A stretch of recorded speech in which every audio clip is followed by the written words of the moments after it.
दिनांक 22 जानेवारी 2026 रोजी सिद्धिविनायक मंदिरात गणेश जयंतीचा भव्य आणि उत्साहपूर्ण उत्सव मोठ्या भक्तिभावात पार पडला। पहाटेपासूनच मंदिर परिसरात भक्तांची प्रचंड गर्दी उसळली होती। गणपती बाप्पा मोरयाच्या जयघोषाने संपूर्ण परिसर भक्तिमय आणि मंगलमय झाला। श्रद्धा, भक्ती आणि आनंद यांचा संगम या दिवशी अनुभवायला मिळाला। या पवित्र दिवशी पडोळे लेआउट तुकुम येथील कार्यक्रम अत्यंत भक्तिभावाने पार पडला। या सोहळ्यासाठी चंद्रपूरचे लोकप्रिय आमदार किशोरभाऊ जोरगेवार यांची प्रमुख उपस्थिती लाभली। दर्शनासाठी आलेल्या हजारो भाविकांनी सिद्धिविनायकाचे दर्शन घेत आशीर्वाद घेतले। विशेष म्हणजे सुमारे 5000 भक्तांनी महाप्रसादाचा लाभ घेतला। त्यामुळे गणेश जयंतीचा उत्सव अधिकच मंगलमय ठरला।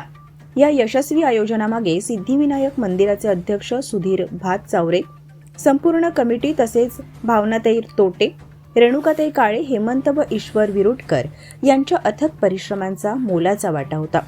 गणेश जयंती हा दिवस केवळ धार्मिकच नव्हे तर समाजातील एकता, सलोखा आणि सकारात्मक ऊर्जेचे प्रतीक असल्याचे या उत्सवातून पुन्हा अधोरेखित झाले।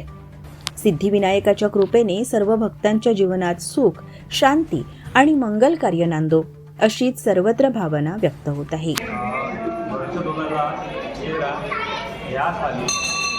या मंदिराची स्थापना करण्यात आली होती। हे मंदिर गुरुद्वाराच्या मागे चौरेल्यावर इथे बांधण्यात आलेलं आहे आणि दरवर्षीप्रमाणे यंदाही गणेश जयंतीचा कार्यक्रम मोठ्या उत्साहात साजरा केला जातो। या कार्यक्रमासाठी सर्व भागातील सर्व प्रकारचे जातीचे धर्माचे लोक एकत्र येतात आणि कार्यक्रम मोठ्या उत्साहात साजरा करतात। अगोदरच्या दिवशी जेंट्स लोकांचा भजन झाला आहे। आज सकाळी पूजा अर्चना, होम हवन आणि महिलांचे भजनाचे आयोजन करण्यात आले होते आणि संध्याकाळी महाप्रसादाचे आयोजन करण्यात आलेले आहे। याकरिता हजारोच्या संख्येने लोक येतात आणि महाप्रसादाचा आणि देवाचा आशीर्वाद घेतात।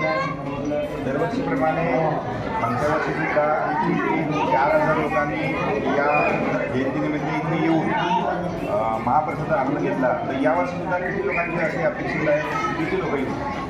दरवर्षी लोकांची संख्या वाढतच आहे। मागच्या वर्षी 3 ते 3.5 होती। यावर्षी आम्ही 4000 लोक येतील अशी अपेक्षा केली आहे आणि या महाप्रसादाचा सर्व लोकांनी आनंद घ्यावा अशी संकल्पना आमच्या सगळ्या लेआउटच्या वतीच्या लोकांच्या वतीने मी करतो आहे। श्री सिद्धिविनायक मंदिर इथे हजारो संख्येने भाविक आलेले आहे आणि गणपती हे बुद्धीची देवता आहे आणि सगळ्यांना असं वाटतं की घरात सुखसमृद्धी, भरभराटीचं सगळ्यांचं घरात सौख्य लाभो या आशेने हजारो संख्येने इथे उपस्थित महाप्रसादाचा सर्वजण आस्वाद घेत आहे आणि इथे मंडळातर्फे खूप सुंदर अशी व्यवस्था केलेली आहे आणि सर्व भाविकांना मी शुभेच्छा देते।